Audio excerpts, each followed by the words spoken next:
Mengasuh di mimbar interaktif di radio IDC, ya, IDC FM ya. Beliau ini Ustadz Azra'i Abdus Syukur. Mungkin sebelum saya berikan kesempatan kepada pembanding lain, Ustadz, ini biar clear masalahnya, Ustadz. Banyak pertanyaan dari jamaah-jamaah kepada saya yang saat Ustadz mengasuh di interaktif IDC itu, katanya yang mengadu kepada saya tidak dengar langsung sih. Apa benar Pak Ustadz, kata Ustadz Azra'i Abdus Syukur, kalau ziarah Wali Songo itu musyrik, kalau menghormat kiai itu musyrik katanya. Lah, ini biar clear, mumpung ada narasumbernya langsung, ya, jadi biar clear. Oke. Saya persilakan Ustadz untuk menyampaikan apa benar atau tidak. Sehingga mohon maaf, ini kita di dalam masjid ya. Kita di dalam masjid, kita cukup bertakbir, mungkin hanya sekedar klarifikasi biar tidak terjadi suudzon di antara umat Islam, karena pengaduan begitu banyak kepada saya, betapa banyaknya yang memberikan tanggapan miring terhadap jamaah yang melakukan ziarah Wali Songo, kemudian ziarah kubur dan lain sebagainya. Silakan Ustadz sebelum saya berikan kesempatan banding lain. Mohon maaf apabila nanti jawaban saya tidak memuaskan, silakan puaskan diri sendiri. Bahwa surga dan neraka milik Allah, betul? Apakah Wali Songo yang memasukkan kita ke surga atau mengeluarkan kita dari neraka?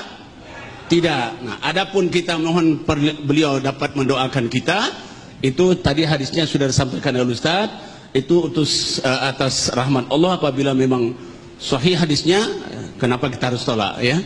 Tetapi kalau hadisnya memang palsu, ya kita harus klarifikasi. Tapi yang jelas, yang memasukkan ke surga, mengeluarkan kita dari neraka bukan Wali Songo. Sahih? Tapi Allah, itu juga rahmatnya, bukan amal kita. Rasul bersabda, bukanlah seorang itu masuk surga karena amalnya, tetapi karena rahmat Allah. Bagaimana engkau ya Rasulullah? Iya, walaupun saya, tapi rahmat Allah. Meragukan? Kalau meragukan silakan cari keyakinan sendiri. Mohon maaf atas jawaban saya. Baik, terima kasih. Saya kira cukup klarifikasinya ya, sehingga tidak terjadi salah paham. Sebentar, penanya saya yakin begitu banyak dan penasaran. Namun mohon maaf, saya ada amanat dari panitia untuk lebih memprioritaskan kepada pembanding yang memang sengaja diundang secara khusus. Selebih daripada itu, saya persilahkan nanti kepada jamaah yang lain. Saya panggil kepada para undangan yang ada di depan. Enggak apa-apa, tetap di sini Ustaz. Ya. Nggak apa-apa kok, ya. Saya bacakan para pembanding yang diundang oleh panitia, ya. Saya mohon untuk bisa ke depan. Yang mewakili dari MUI Kota Balikpapan, kemudian dari Pondok Pesantren Subulis Salam, dari Pondok Pesantren Syekhona Khalil, dari Pondok Pesantren Arsyad Al-Banjari, dari Pondok Pesantren Ibnul Qayyim 5 km 5, dari pengurus cabang Nahdlatul Ulama.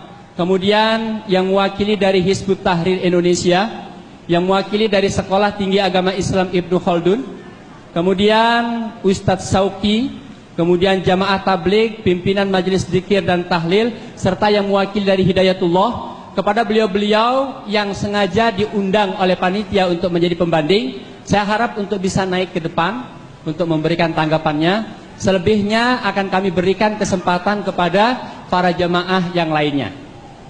Kami persilakan ke depan. Baik, ada?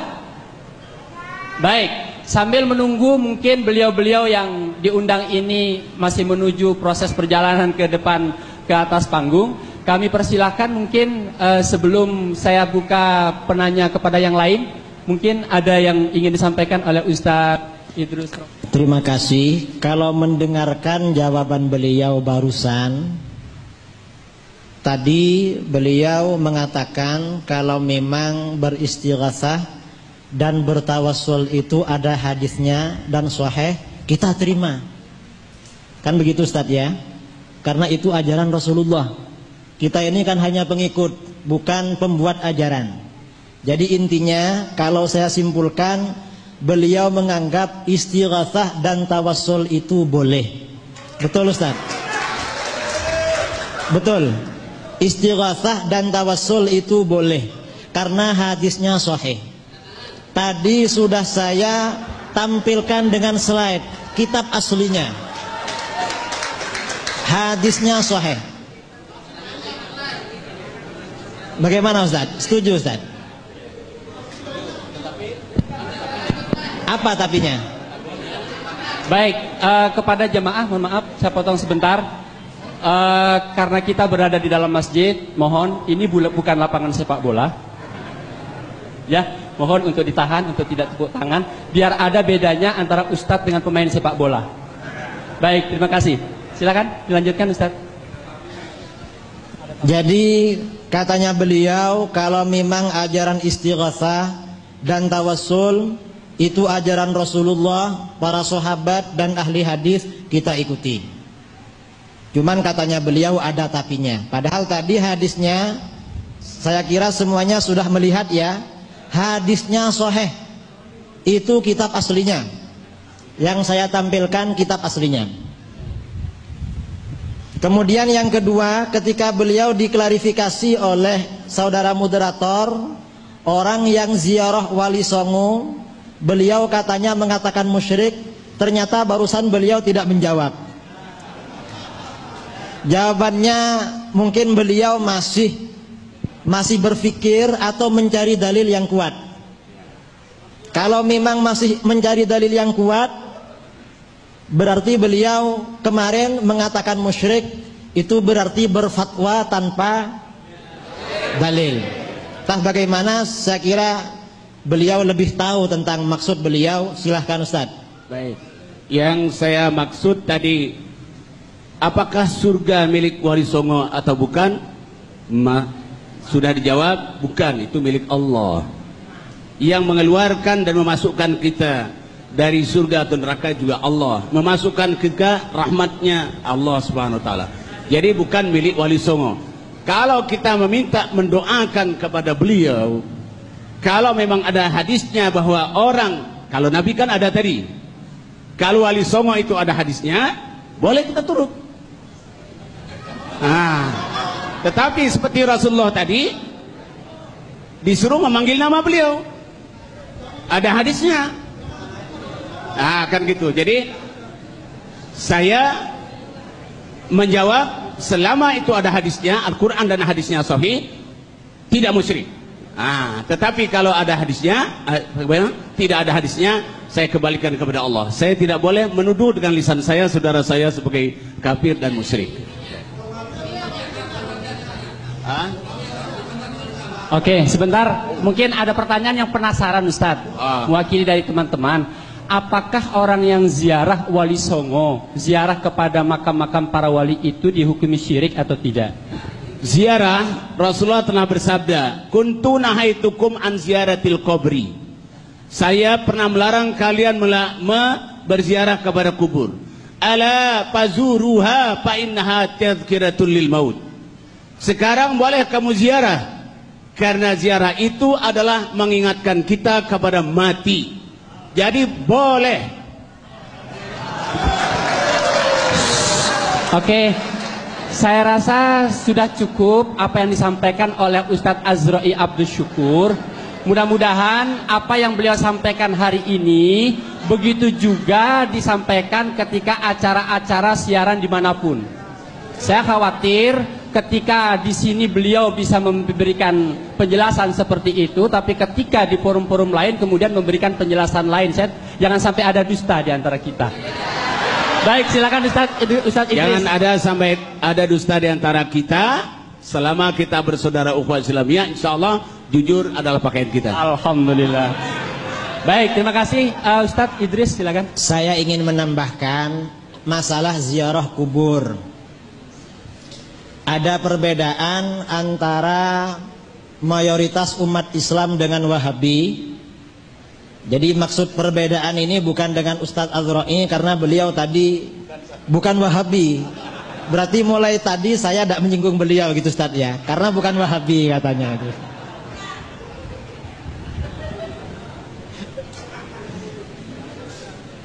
Ziarah kubur ada beberapa tujuan dalam ziarah kubur. Yang pertama, orang berziarah kubur karena untuk mendoakan yang ada di makam itu. Ini menurut kita boleh, menurut orang Wahabi boleh. Mendoakan orang yang ada di makam boleh. Yang kedua, ada ziarah kubur karena untuk memenuhi hak kita kepada yang ada di kubur. Misalnya yang kita ziarahi itu orang tua kita atau guru kita. Ini menurut kita boleh. Menurut Wahabi, wallahu a'lam, boleh apa enggak? Ada orang ziarah kubur tujuannya untuk bertabarruk atau bertawassul dengan orang yang ada di kubur itu. Menurut kita boleh, menurut Wahabi syirik. Ini yang berbeda. Jadi perlu dirinci. Tadi itu yang beliau katakan boleh ziarah kubur, itu ziarah kubur tujuan yang terakhir. Ada orang ziarah kubur tujuannya untuk lil i'tibar, mengambil pelajaran dari kematian. Wahabi mengatakan boleh, kita juga boleh. Dan ini kuburan siapa saja bebas. Untuk yang ketiga, apakah kuburannya orang kafir, kuburannya sapi, kuburannya Cina atau siapa, kalau tujuannya agar kita ingat mati, bebas katanya para ulama. Karena yang penting kita ingat. Tetapi kalau tujuan yang pertama kita ziarah kubur untuk mendoakan orang yang ada di kubur, orang kafir tidak boleh, harus muslim. Yang kedua, ketiga juga begitu, harus muslim. Jadi yang beliau sampaikan tadi, yang boleh itu ziarah kubur dengan tujuan untuk mengambil pelajaran dari kematian. Mungkin kalau para jamaah atau moderator ingin klarifikasi kepada beliau, orang ziarah kubur tujuannya untuk bertabarruk, ya, bertabarruk atau untuk bertawassul, beristighatsah orang yang ada di makam itu. Kira-kira bagaimana menurut beliau? Kalau menurut Ahlus Sunnah wal Jamaah, jumhurul muslimin, mayoritas umat Islam sejak masanya para sahabat sampai sekarang boleh. Menurut Wahabi tidak boleh. Karena surga neraka bukan milik, yang memasukkan kita ke surga ke neraka bukan Wali Songo. Dasarnya mana? Dalilnya kita ziarah kubur untuk tujuan tabarruk atau tawassul. Yang pertama dasarnya Al-Quran. Di dalam Al-Quran, walau annahum izzalamu anfusahum ja'uka fastaghfarullaha wastaghfara lahumur rasul lawajadullaha tawwabar rahima. Seandainya apabila orang-orang beriman itu ketika mereka melakukan kezaliman terhadap dirinya sendiri, lalu mereka datang kepadamu Muhammad, lalu mereka beristighfar kepada Allah dan Rasul telah memintakan istighfar pada mereka, maka mereka akan menemukan Allah Maha Penerima Taubat, Allah juga Maha Penyayang.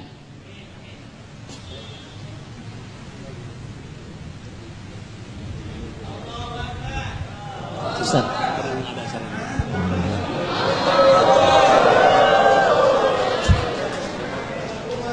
Ya, mudah-mudahan beliau diberi keselamatan dan hidayah begitu ya selama kita. Allahumma amin. Jadi tujuannya tabarruk atau istighatsah. Kata para ulama di dalam ayat ini, orang yang berdoa kepada Allah memohon ampun diperintahkan oleh Al-Quran berdoa di samping makam Rasulullah. Apa tujuannya berdoa di samping makam Rasulullah? Tentunya tujuannya bertabarruk dengan Rasulullah yang ada di makam itu. Lalu bagaimana dengan orang-orang soleh yang bukan Rasulullah? Orang-orang soleh yang bukan Rasulullah dikiaskan dengan Rasulullah karena kesolehan mereka. Biasanya orang-orang Wahabi itu tidak mau pakai dalil kias. Tapi kalau membid'ahkan orang pakai kias semua. Kalau untuk kebaikan tidak pakai kias, kalau membid'ahkan pakai kias. Jadi kias itu dipakai separuh-separuh. Kalau kita ini tidak pakai dalil kias, Al-Quran